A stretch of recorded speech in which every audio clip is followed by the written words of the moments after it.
Evening all. Sorry, you'll have to excuse the cough. I think I've got the raging lurgy. Thank you for being here. Thank you to all the subscribers for your engagement, or the new subscribers. Thank you for your continued support. It's really appreciated. And I'm sure the children at Bluebellwood Children's Hospice will also be appreciative of your engagement and subsequent revenue from YouTube. Right. excuse me. I did promise that I was going to do a Starmer reading tonight, and for the whole day, all I keep hearing is 19 seconds, 19 seconds, 19 seconds. So what is this 19 seconds? 19 seconds is the amount of time it took Kier Starmer to lay a wreath in Southport after the horrific attacks on little girls. Lay a wreath, get in the car and shoot back down to Downing Street, where he consequently laid on a celebrity party in Downing Street Garden for winning the election. So he couldn't say any words to the people of Southport. He couldn't address the families. He never went to the hospital to see any of the families of the little girls that were surviving. And he just got back in his car and shot off back down to London for a lovely party. And I spent all day yesterday absolutely raging over it. Just raging over his just complete tone deafness, lack of empathy, complete just shittiness is the only thing I can say. And then today I'm thinking 19, there's a significance of 19, and there is. 1 and 9 is 10. 10s are endings. What does that say about Kier Starmer and his government? And I actually do think that this Southport thing, there's much more to come about that. I'm not going to read on Southport, I'm not. But I think this Southport is the catalyst and the beginning of the end for Kier Starmer. And with the advent of Trump coming in and denouncing the WEF and the WHO and kicking himself out of the Paris Climate Accords, it's almost like we're either going to be kicked into the long grass by the Americans. Trump is certainly sidelining Starmer on purpose, or there's going to be some demands that we can't refuse. I'm not sure that Starmer's going to go in that direction, because he's very much wedded to the globalist viewpoint, and Europe is his. I don't know. He's Europe's bitch, shall we say? No, I'll start with a. Anyway, enough of the spiel. So I want to do a read on where we are with Starmer and his shitty government. I mean, it's every day, isn't it? Let's be honest. Every day there's something else. They're going to raise the pension age again. What to? I mean, is it like you're going to work until you drop dead and there is no retirement for anybody? I don't know. I think it's just a way of killing off the elderly, to be honest. I'm getting that sceptical. I'm worn out with him. He does my head in. I can't stand to look at his face. I can't stand to hear his voice. He doesn't move his mouth when he talks. There's nothing behind his eyes. I don't know, and I'm I try very, very hard to be charitable, but I have little good to say about him and his ilk, I'll be honest. So where are we? Let's have a Wisdom of the Oracle card to kick us off. I'll not be singing tonight. I can hear you all going, thank Christ for that. Right, we've got one. You've got why. Oh, why? Why indeed? Oh, flipping heck. Right, number 31. Number 31, why?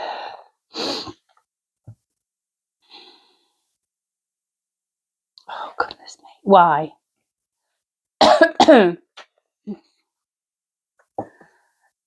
There is great power in understanding your motives right now. The oracle asks you to be very clear about why you're asking this question, looking for this answer and behaving in this way, and most important, making this choice. Knowing your why is the key to fulfillment. When you are clear about it, your intention will then be a magnet for miracles. Motives define the nature of your experience. When you think about something, feel it, and then act on it. This invisible why is the life force energy within the seed which brings it to the life and holds the potential for growth.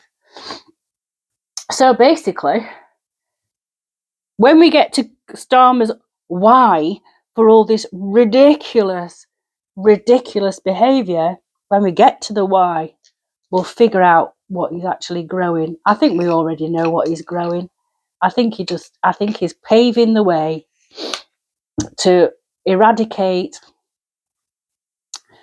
British people, elderly. I think he's basically just paving the way to make us so dirt poor and so desperate that we'll accept any level of control in order to receive what we need to survive, to be fair. And it takes us as a community, and I keep saying it, it takes us to stick together. Action needs to be. We need to start taking action. Now, I think we are taking action right now because this climate and nature bill has been kicked out on the second reading. And when I did my reading, I know not many of you watched it, but when I did that reading, I said I can see people writing. People are writing. Lots of people are writing. I'm not sure it's going to go through. And it hasn't gone through. And it hasn't gone through because of the thousands of people who wrote to their MPs to ask them not to vote for it. Labour's in a very, very precarious position. Many of their MPs got through by the skin of their teeth. And they know that if there was ever another election, they would lose. And as Reform have now overtaken Labour and Conservatives in popularity, Labour's on the back foot. And so the MPs are going to have to start listening to their constituents. And this is the beginnings of the people sticking together, writing to their MP and protesting in that sort of legal and in the democratic way. So let's have a look at Starmer. Where are we with Starmer right now? Give me a 1 for Starmer. Right, so we've got the King of Cups. So I think right now Starmer's feeling quite emotional. I think he might not be feeling it. I think his arsehole's twitching quite a lot. He's sort of on a tightrope right now, and I think he's feeling quite emotional about, and he's basically shitting bricks. He knows if there was if they go for local elections in May, which they're not doing, they would lose one hell of a lot of seats, and they would no longer have and all the councils would not be Labour run, and that's what they're worried about. Because if other parties, independent parties, shall we say, get in and sort of become the majority in the councils, that's when they can delve into all the information. This goes way back. It goes back to the grooming gangs, way before Southport. This is something that Starmer is worried about. He's all up in his feels right now because he knows it only takes for one person to come out with one piece of information about him, and he's shit his pot full. And what I will say is we've got Rachel Reeves going against Mad Ed Miliband, wanting to put another runway down in the London airport. Miliband don't want that. They're at loggerheads. She's coming out saying we all need a bit of Trump positivity. Is she vying for the next Prime Minister's position? We've got Wes Street and he's at it and all, and then we've got Sadiq Khan in the London Assembly. Right now, all he has to do is get parachuted into a safe seat, and he'll go for Prime Minister. Kier Starmer knows that his time is limited. But whoever takes over from him could be worse than that. So right now, he's up in his feels. And then we've got, he's up in his feels because he's got bloody secrets. He's got secrets not that a lot of parliamentarians know about and they daren't speak. But it just takes one act of bravery from one of them to uncover something that they can prove, and his arsehole is twitching like hell. Right. I'm not usually an advocate for watching somebody squirm, but he's one person I would like to see squirm. And then overall energy, truth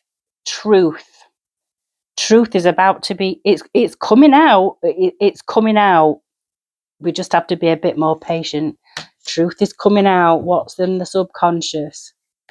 What's the underlying? Then we've got the Queen of Cups. So his masculine and feminine side arsehole is twitching. And I think this might have something to do with sexuality. But I don't think that'll be the thing that topples him. I think this has got something to do. This is definitely something to do with the grooming gangs.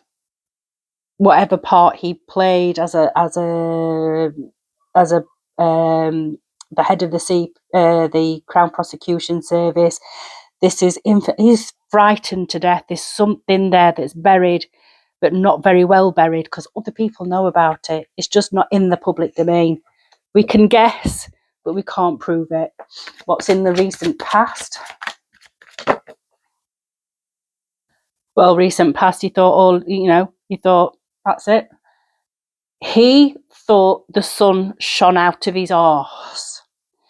Happy as a pig in shit. He's won the Prime Minister, he's won the election, albeit by the skin of his teeth. And, can do what I want now because I've got 400 MPs and there'll be no opposition. So that's the recent past. What is the near future for Starmer?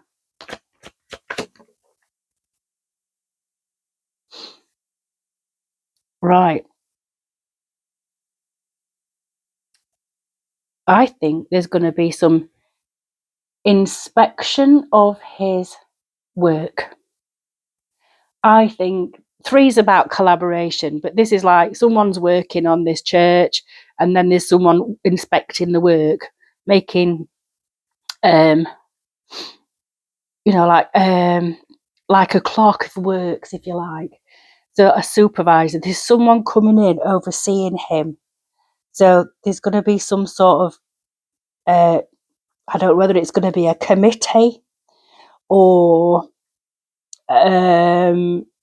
some part of the judiciary, other parliamentarians. I mean, they're talking about an inquiry, aren't they, into the Southport and how the Southport killer got to do what he was doing, how he fell through so many cracks. And I'm wondering whether this is part of the scrutiny. I think the government is going to be scrutinised in this inquiry. Also, some of the budget measures, I don't think they did the due diligence, and I think that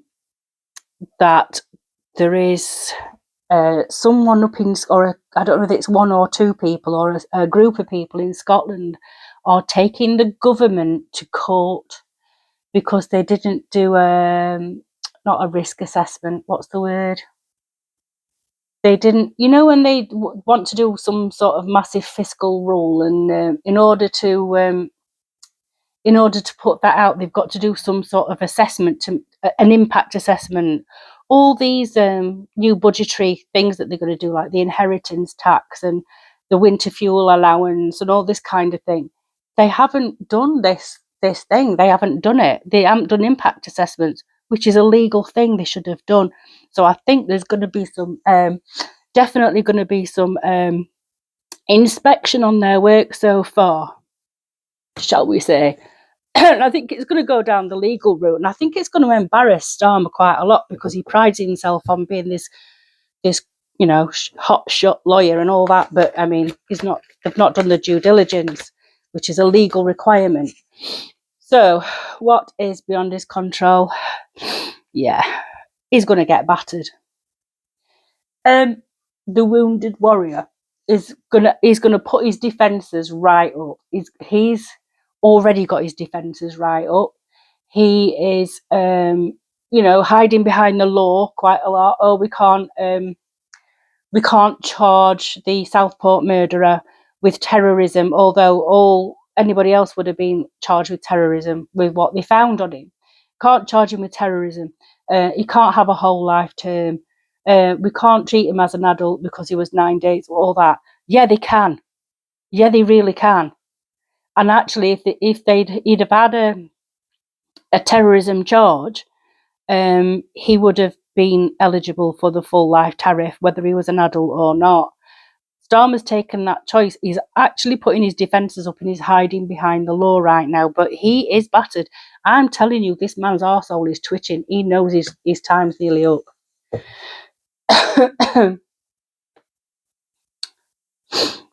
What about the people? I want to know about the people around him. Yeah. The vultures are circling. I think certain key members of the Labour Party are circling now to get him out. And I think one of these front benchers might even be one to let the cat out of the bag where Starmer's concerned. They'll do it through a third party, but I think they know that they're done for. I think they know that the first 6 months of this Labour government's crippled the country. Rachel Reeves, although she's not qualified to do the job, even she's realised that there's never going to be any growth while she carries on taxing everybody to death and not supplying the means with which to trade.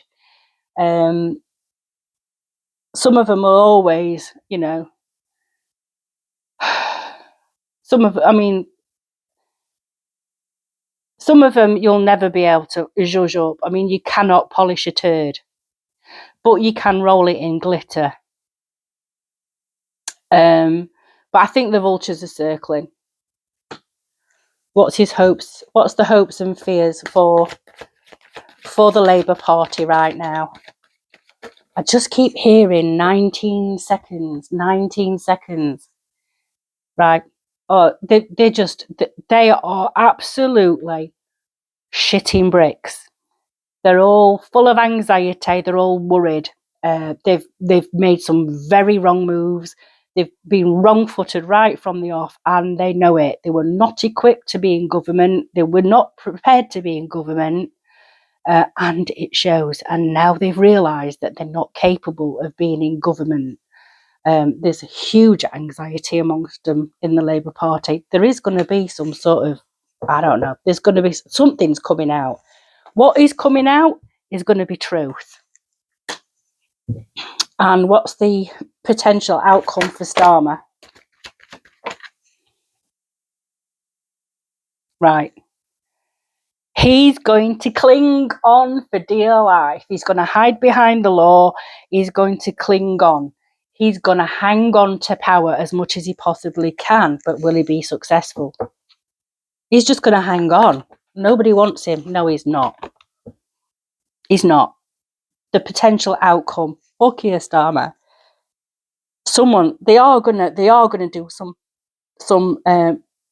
backroom deals, some underhand stuff, some information is going to come out. His position will be untenable. I don't even know whether I would have thought Boris Johnson was ousted over a piece of bloody cake. I mean, not that Boris was any better, but he was ousted over a piece of cake. He went up to Southport, where 3 little girls were brutally murdered and 8 other little girls brutalised and 2 adults brutalised while trying to stop him.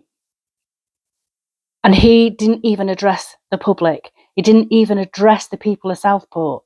He never said a word. He laid a wreath, got out the car, he laid a wreath, he got back in the car 19 seconds and went back to Downing Street to, go on sesh with celebrities. He's not going to last. He's not going to last. I can't tell you how long. Let me have a look. We've got 2 9s, 2 3s.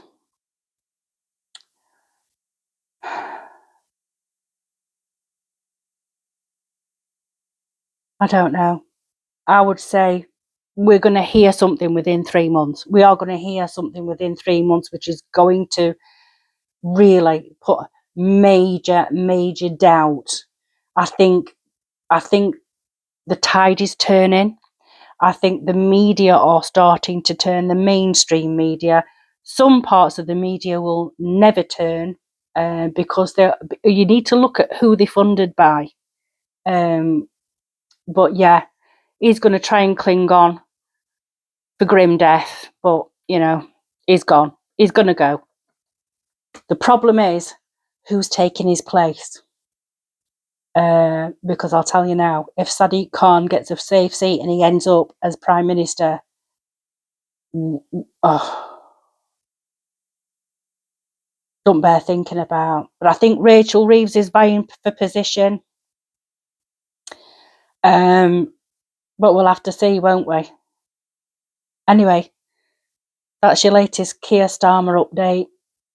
And let's just hold that image of him going. Just let's get him out first.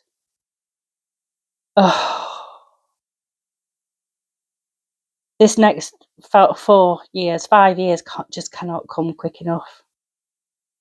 But I do think we're going to see some major changes this year. We're going to see some major changes next year. This year is going to be pretty tricky, and then it'll be all right for a bit. Then it'll get tricky again. Next year we'll start to see better days ahead. So we've just got to walk through the wilderness right now. We've just got to hold each other's hand, and we've just got to just concentrate on yours, your family, your people, your community. Do the things that make you happy, and try not to spend too much time, because Kier Starmer's he's living rent free in a lot of our heads, and I don't think he deserves that. Right, I'm going, and I'll speak to you tomorrow. Take care. Ta-ra.